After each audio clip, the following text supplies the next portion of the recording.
Hello everyone, nice evening. Here we are going to start with service discovery in Mesos. First, I want to ask you how many here know what is Mesos and how many here know what is service discovery? Good? So let's start. So this is me. I'm here. I'm working in Berlin in Area Games. It's a publisher. We are publishing all kind of games, from mobile games, from PC games, online shooters, MMORPGs. Usually, we have all kind of people working in the company, all kind of technologies coming. That's why we have too many publishers. As a publisher, we have so many partners that each one has different technology that it's always really complex to face how we are going to deploy all these projects. So usually we took different approaches depending the project, but one that is starting to be really popular is starting to use Mesos and Docker for that. If you've been before in the previous speech, maybe you were seeing all the features Mesos can provide.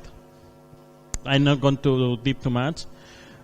We in Area Games we are using Mesos like a platform as a service. So all the integration technology we have in the company, we are deploying there with the different versions for different games with different kind of the technologies. This is helping a lot to us to deploy all kind of technology and making the application always being alive and working. They help us to scale really fast application when the load and the number of players is increasing really fast, and be really dynamic for us for deploying and developing new versions of the applications. So, but one of the problems we face when we are working in Mesos is about service discovery. So usually there is two ways. Usually when you're developing your application, you are setting up where is your database, is in the IP address. A lot of people hardcode the IP address in the code and these kind of things. This is really nasty. Don't do it again, please. So we start to face these kind of problems, and we have to start to working in service discovery. Sometimes we have to swap the database because we have a database cluster, and we have to swap to different address and has different load balancers that are breaking the server. So we have to be dynamic. We cannot hardcode IPs anymore. So for that, all the service discovery mechanisms we have, it's helping us a lot. So this is a really nice definition of what is service discovery I found in internet. I don't remember the name of the guy, but it's the creator of Registrator, one of the tools we have here, and other tools that are very popular in Docker. Service discovery tools manage how process and service in a cluster can fit and talk to each one another. So not only is going to solve the problem with our database or when any other service. So if you have a very complex system like with microservices that we need to find each other, service discovery tools is going to help us a lot to simplify the process, to deploy and making everything work really easily. But nowadays, everyone here, you are using the more basic service discovery, and one of the oldest that we're using every day in our lives, DNS. So yeah, DNS is a service discovery. You put a URL and appears a web server, right? Or a load balancer, or the server it's facing. Basically, it's the more basic service discovery. And it's basically is the best one when we are working with service discovery. We are not using a library integration. We will see this later. But with DNS, we are going to ask to our DNS server, where is my server? Your server is here, and it will connect directly to my server. It's really easy, really simple, works really well. What people don't know, one of the things is everybody knows is we have a records. A records is translating a name to IP address. Yeah, this is not helping too much because don't have too many information about our service. What protocol is using, which port it's running. It's not really discovering too much about this, but there is another kind of record that is not really common to use in a DNS provider, but it's supported by all the DNS servers we have. Is the SRV records. SRV records contain all this information: protocol that the application is using, TCP, UDP, address, and port where it's running. I think it has more information. I don't have all the specification, but it's really, really useful. The only bad thing it has SRV, only few services supports native SRV. So if your application you have to deploy or you need to run don't support SRV, then it's not really useful. And sadly, there is not too many applications that it's supporting natively SRV DNS records. For example, you have a web server and you have a PHP process and you want to locate to send the server, or you have a proxy with Java application running for discovering in which port is running Java. You have to hardcode usually in configuration the port. This is not really nice. Because if you have a Mesos, usually one of the problems you are facing is the Mesos is generating random ports. If not, you don't have a virtual network. It's using all the time the same ports, and ports are only unique per host. So you will have only one application per host, and we don't want to do this with Mesos. Any questions? You can ask whenever you want, interrupt me. I like dynamic talks. I don't want one-way speeches. So one of the things we have to know, the service discovery provides a registry and a database where we are saving where is our services. And not only that, it provides more mechanism for this. We have they have an API in different formats, not only REST. It provides metadata of a system. We can put usually more information about labels, about the services, tags, and this kind of information. The more interesting is they provide a key value store. All of them, basically, all the service discovery I use, they have always a key value store as a main system for work or as additional feature of the system. And all of them, it provides library and tools to integrate your application with your service discovery system. This is, for example, the difference between each one. We are going to see the different systems. The more popular ones are what they are offering to us and what we are going to use depending on our needs.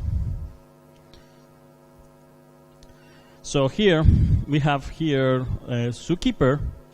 It's one of the oldest ones. It was starting with Hadoop. It was part of the Hadoop project. It provides a key value store like a file system tree and libraries to integrate it. As you can see, there is no an API and there is no a DNS interface to Zookeeper. This is changing. The new release, they are going to provide the first REST interface, and there is some projects to integrate a DNS interface because they are starting to see how other projects are working, and they're going to start to implement these kind of things. But nowadays, Zookeeper is only a key value store that you need to integrate with a Java or another language, integrate with your application for discovery. Another one that is really popular these days are etcd. etcd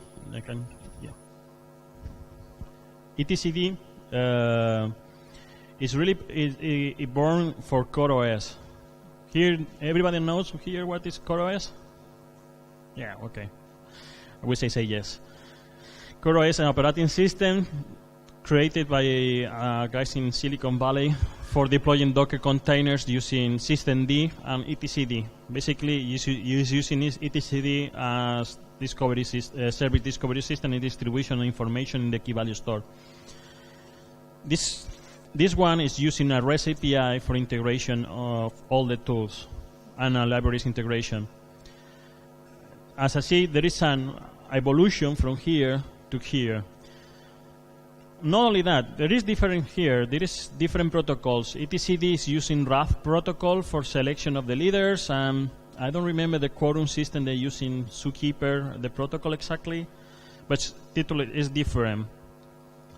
And the latest one is Consul. Consul, as you can see, is another evolution over etcd. It's providing a DNS interface. This is the difference. The DNS interface, it provides us with SRV records of all the services we have in our registry. And our registry, in different between etcd and Zookeeper, is independent of the key value store. That is really interesting because it has a different behavior of how it works. The funny thing about Mesos that we are going to see, this is the typical architecture of how works Mesos. Okay? I want to point here that we have a Zookeeper cluster. That means we are using a service discovery system for deploying Mesos currently. It's the way where our slaves discover where are the masters, and the frameworks discover where are the masters, and they communicate and discover each other, and the tasks are set up in Zookeeper, and then the slaves taking the tasks from Zookeeper and these kind of things. It's basically the database and the service for discover what is all the servers running and what they're doing. So a lot of systems that we have and we are deploying in Mesos can be like Kafka. We can use the Mesos Zookeeper for setting up of Kafka without interrupting Mesos. Another topic is the security to do that, but yeah. So, as we said, we have to go back and see the difference again, because we have in Mesos and we want to deploy in Mesos or a service discovery, and what we have to do, what we can to use, what we are going to use. So, Zookeeper, again, we have key value store and we have libraries integration. We don't have any REST or DNS. So, if we are going to use Zookeeper for our service discovery system, we have to think that we have to integrate our application natively. But this is not always possible. As I said, I'm working as in a company that we are publishing technology from a third party. I cannot change the code the 90% of the time and not add Zookeeper integration to all the applications and these kind of things. So I need to find another way to deploy my application and use a service discovery system. So what should I do? So Zookeeper is not only the only solution I can use with Mesos. Another really good one we are going to see later is Mesos DNS. We have Marathon DNS and Marathon LB. I'm not going to speak about Marathon and DNS because Marathon DNS is really, really green and not really stable. But Mesos DNS, for example, is integrating in DCOS and DCOS. So you can see it's part of the platform of Mesos. And Marathon LB is the same. It's part of Mesosphere project. So all these discovery systems, you can see, is providing different things. This one are providing DNS, and this one is using LB. That means that we have different patterns when we are speaking about service discovery. And this is really important because our application is, depending which service discovery we are going to use, is going to behave differently. So basically, we have two kind of patterns when we are talking about the service discovery. The client-side patterns, they are the patterns about the clients is looking for the application itself, and they have the responsibility of looking for the application. Like when we have for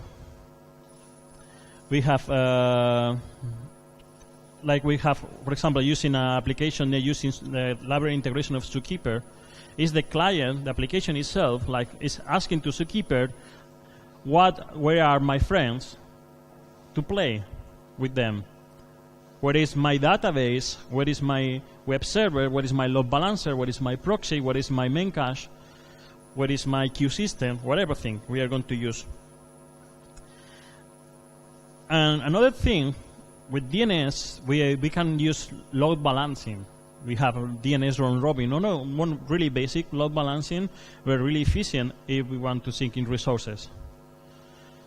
So load balancing is managed by the client too. That means if the DNS server replies with multiple records, we have to manage the load balancing in the client.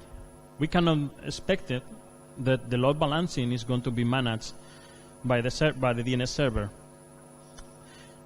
How many people knows what is the default TTL for a Java application of DNS caching? Exactly. Forever. So if you ask one time to your application, where is my database server, and your database server changes the address in the DNS server, your application, when it tries to reconnect, it's going to try to reconnect to the old one all the time. So your service discovery is going to be useless. That's why it's really important that when we are going to work with service discovery and which one we are going to use, we have to face these kind of problems. So if we have DNS round robin, I repeat, it's really useful, and we have a lot more. When we have to, people needs to work more on that. It's manage the balancing itself. For example, how many people know how many servers you can send in a MySQL URL in Java in GBC? Okay, you can list in Java, I think only one in the driver, but there is another driver, the private one, that you can put a list of servers, and you can say which one are slaves to balance in the reads. So they're using directly DNS round robin in the driver for balancing the servers if you have a DNS interface. So anyway, balancing in the client. But there is another pattern, is server side. That means another application it's taking care about the server discovery. And we only know that someone else is going to do it for me. Usually this is the behavioral load balancer. If we have HA proxy, for example, that we ask, give me what is in this URL, it's going to connect, it's going to balance, it's going to make all the calls for you, and it's going to return for you all the information. Usually the client don't know what is in the other side, and don't have to work with them. It's sending a request and usually expecting a response. And the balance, of course, is managed by the server. And how is doing the load balancer, the load balancing, you don't care. It's managed by the server, so you have to take care of your server-side discovery. So as you see, there is two different ways to do it. Usually, for example, the most typical one is Amazon ELB. It's a classical server-side discovery. You are deploying your ELB in Amazon. You're defining which is the group, all the servers do you want to have in the ELB, and when you connect into ELB, magically, you connect one of your servers. This is service discovery, really basic, but this is one of the patterns of the service discovery. So, that means that this is really good? Not always. I will tell that is service-side discovery is one of the anti-patterns that we're going to discover, we're going to have in microservice. How many people is working here with microservice? A few ones. Okay. So with microservice, imagine you need to have a load balancer in front of each one of the service. How many load balancer you are going to need? At least one per service. And if you are going to scale your application, you need to scale your load balancer. And then if you are not going to scale the load balancer, you have to provide high availability to the load balancer in front of the service. You have a single point of failure. That's why with microservice, server-side discovery is a problem. It's an anti-pattern. It's adding a complexity layer that is not going to solve any other your problems. It's going to add more complexity. So if you're using microservice, please avoid server-side discovery.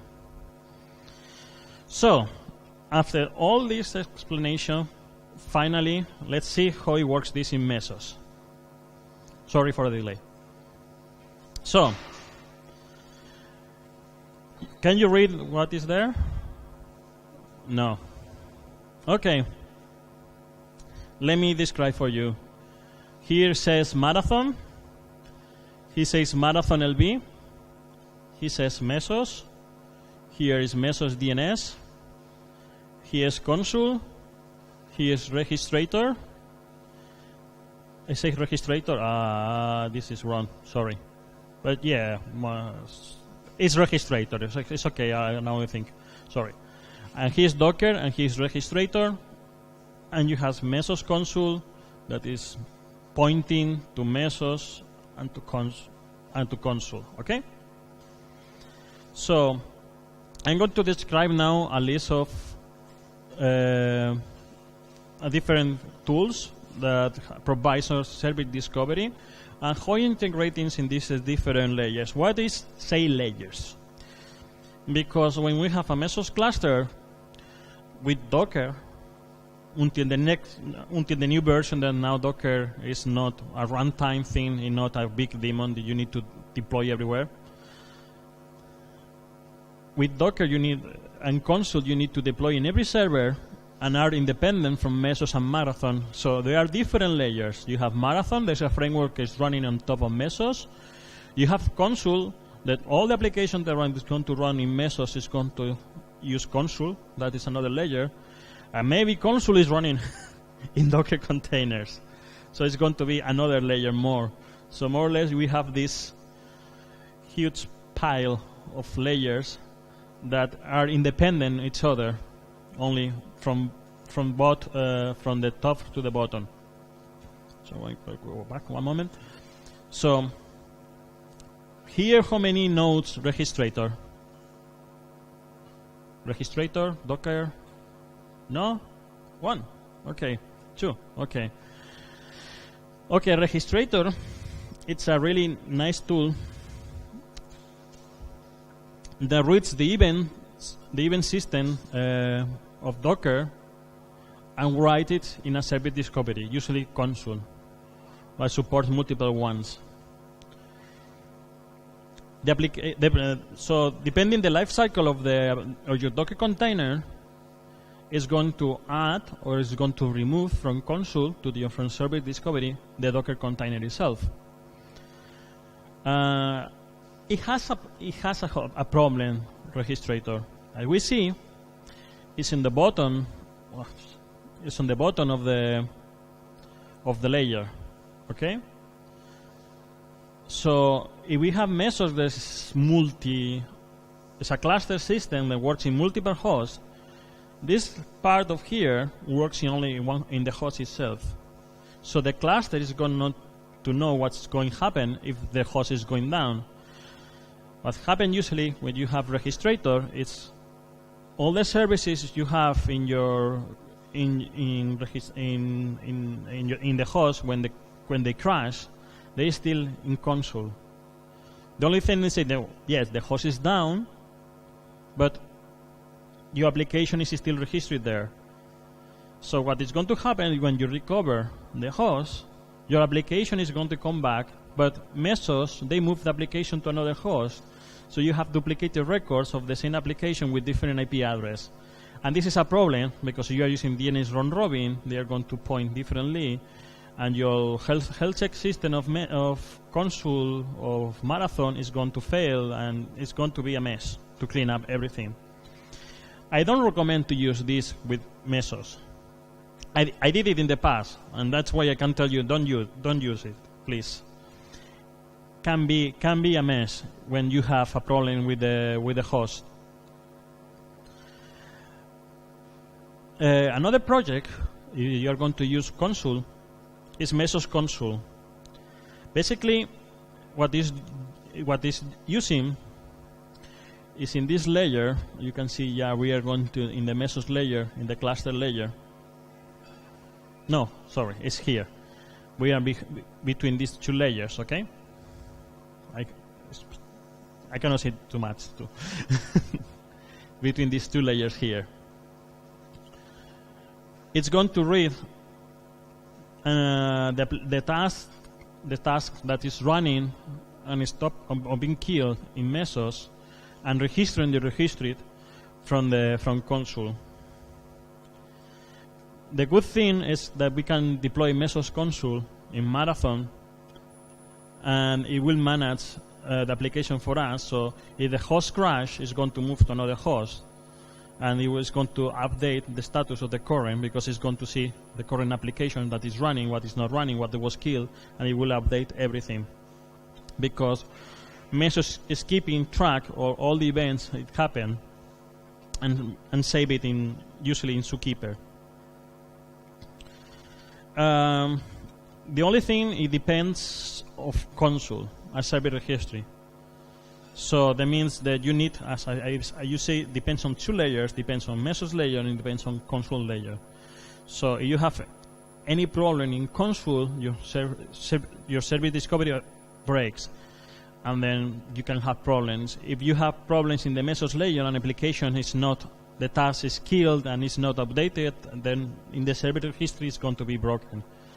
So you have dependency of two different factors to do it. It's not bad. It's really cool tool, because one of the things that Consul provides us, as I said, is meta information like tags and labels about our services. Like I have an application, and I say this application using PHP. I can see the version of PHP that is running. I can see which kind of service is a front end, is a back end. I can do this in information, and then I can group later in a load balancer my applications. Say, okay, find me all my backend PHP applications to search for them in my Nginx, configure the Nginx, and discover where they are. It's really cool. For me, this is my preferred solution if you're going to use Consul, and the more stable of all of them. But as I said, if you're not going to use Consul, people in Mesosphere and DCOS provides this other tool, this Mesos DNS. There's a DNS system that reads directly from Mesos all the applications and provides you a DNS interface. As you can see, it's directly behaving in Mesos only for providing us all the information. So you can see it's providing this or friend this SRV record to tell us where is the protocol, the port is running, and give us all this information for our application. But it has another really cool feature that is providing with special DNS entries for our Mesos cluster. Who is the leader of the Mesos of the cluster, or the master of the cluster? Give me where is all the workers. You can ask all this kind of information, meta information. Give me in which port is running the Mesos master discovery connection system. Give me all kind of information of Mesos, and in a really nice format, like you can see here, is leadership TCP domain or leadership UDP domain. If you were in the previous talk before this one, before lunch,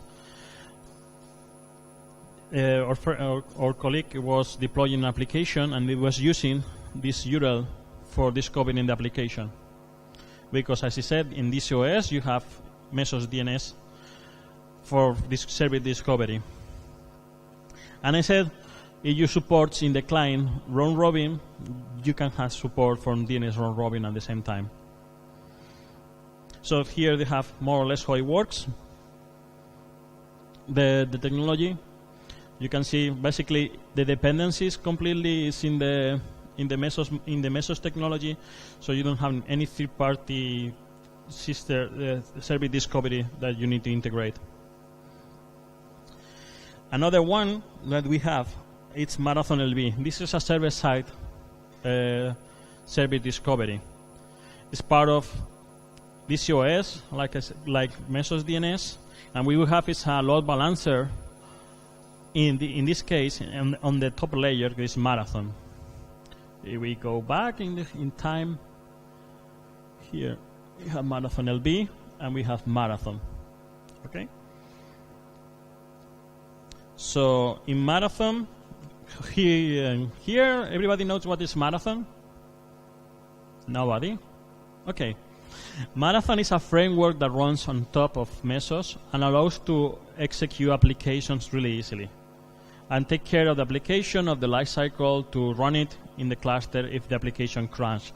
It provides us health checks for the application and provides us different mechanisms for take care of the application that is always running and taking care of the resources of the cluster and telling how many instances of the application is running in the cluster. And another one is for making deployments. It supports blue link deployments by default.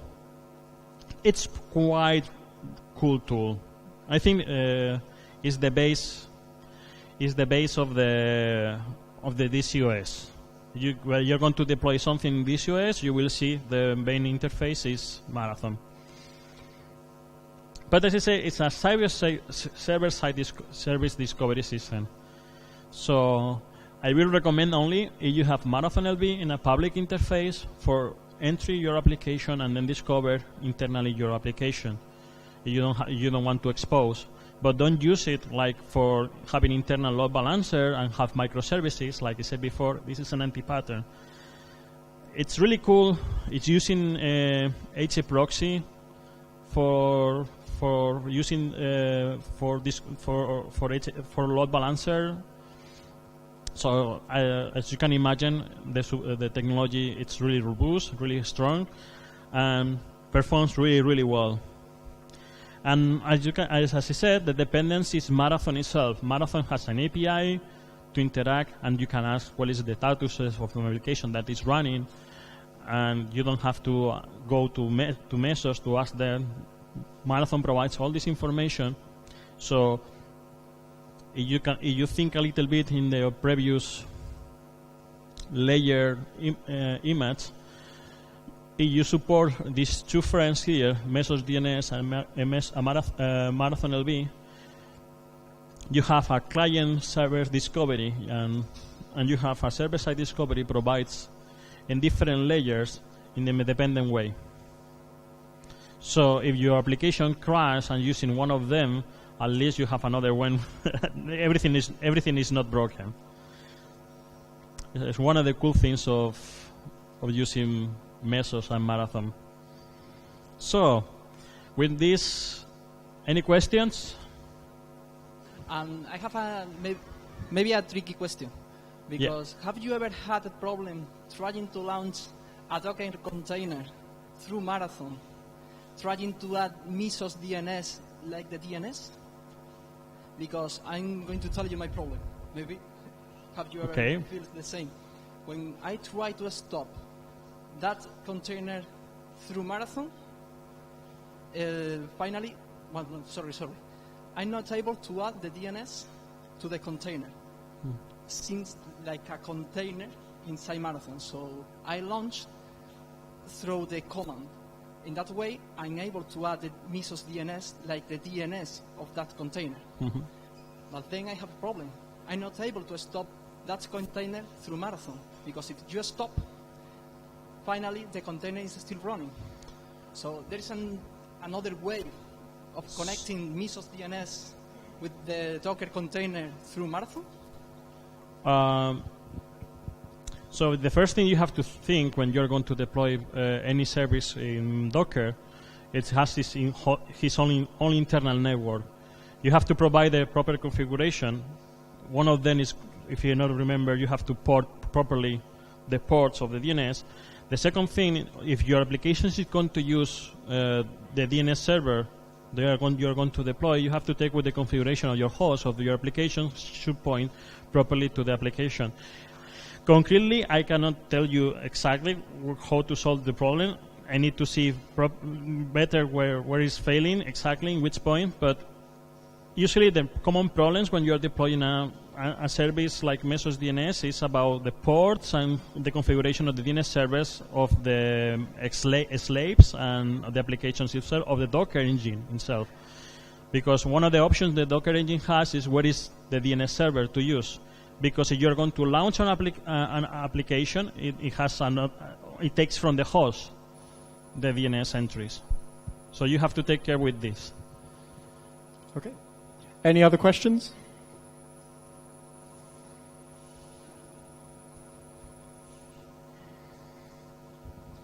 You said the registrator has an issue that if your server crashes, essentially, it doesn't unregister the machines, which sounds like quite a big drawback. So, what is the solution that would be able to handle hardware failure?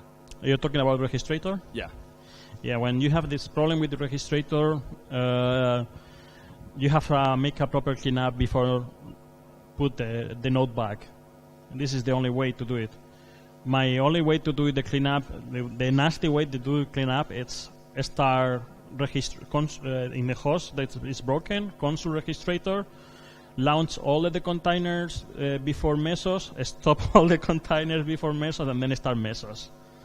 It's really nasty. If not, you have to make a script that is reading console for the applications that it's running in the host, and then remove from console using the console API. This is the good thing that having console API is for that. As I said, if you're going to use Mesos registrator, it's not the best solution because it's in the bottom layer of the technology. Thank you very much for your presentation. It was really interesting. I would like to know, or can you explain me again the part where you say that the zookeeper can coexist with the Mesos container or something like that? It was more or less at the beginning of your presentation. Can you repeat the question? I cannot hear. Yes, just explain something that you can have inside a cluster, Mesos cluster. Yes. Zookeeper as well. Yeah, well, zookeeper is part of Mesos. You need a zookeeper cluster for running Mesos. So one dependency. Okay. Without zookeeper, you cannot launch Mesos, Marathon, anything. It's the base service discovery system that is using Mesos technology itself for discovering all the members of the cluster and add the task and save it in zookeeper. Okay. Thank you. You're welcome. Okay, we got time for a few more questions. Jorg. Actually, I just first of all, thanks for the presentation. I just wanted to add one more option for service discovery, like especially in DCOS, you have the option of, for each service you start, for example, via Marathon, to add a virtual IP port pair, so a virtual address, which is then also load balanced, and you can use for service discovery in the cluster. Yeah. But that's pretty recent, so. Okay, thanks. yeah, maybe it's the last version that was launched, no? Okay. So, okay, thank you very much.